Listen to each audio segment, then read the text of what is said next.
ई जौन वीडियो देखतनी भइल घूमे चलल जाओ, तो हम कहनी कि चलल जाओ गंगा जी नहाए। गाड़ी जौन बानी हमार ना हिय, बाकी अपने हिय। हाँ तो चल गनी जा, बैठ गई जा सब है। अब भइल कि चलल जाओ नहाए, तो जाते रही जा। ये सब रास्ता के सीन है, रुआ के देखते बनी। तब बैठ गई पीपा पुल पर होते आदमी जाए लागल। तो रावत तो देखला से लागत कि गाड़ी से जाते नहीं जा, गाड़ी नहीं के पैदले पर जाते नहीं जा। बड़की बड़की महाराज नीचे प्लेट लागल बा, गोड़ गोड़ जरत रहे। देखत नहीं कितना बढ़िया गंगा जी के सीन लागता। ये महुली है जौन आरा से में पड़ेला, भोजपुर जिला है। वही हमनी के गाँव है। हाँ दियरे में हमनी गाँव बा।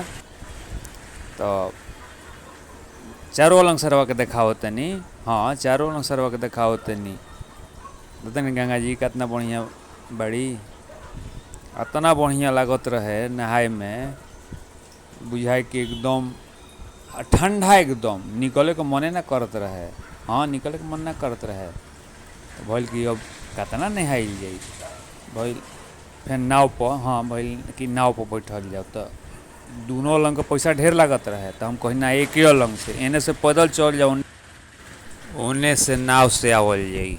देखत नाव पर बैठ गनी जा। आ नौआ के किनारे हम बैठ रही। आ नौआ जब बिचवा में गइलू तो हिले लागल।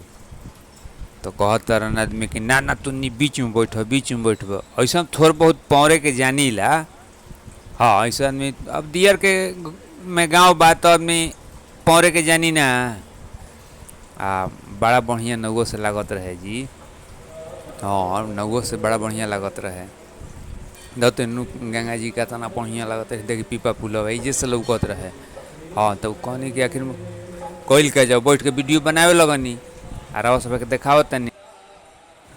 फेन ऐनी जा बखोरापुर माई के मंदिर में। देखत तनी नु मंदिर में कीर्तन होता।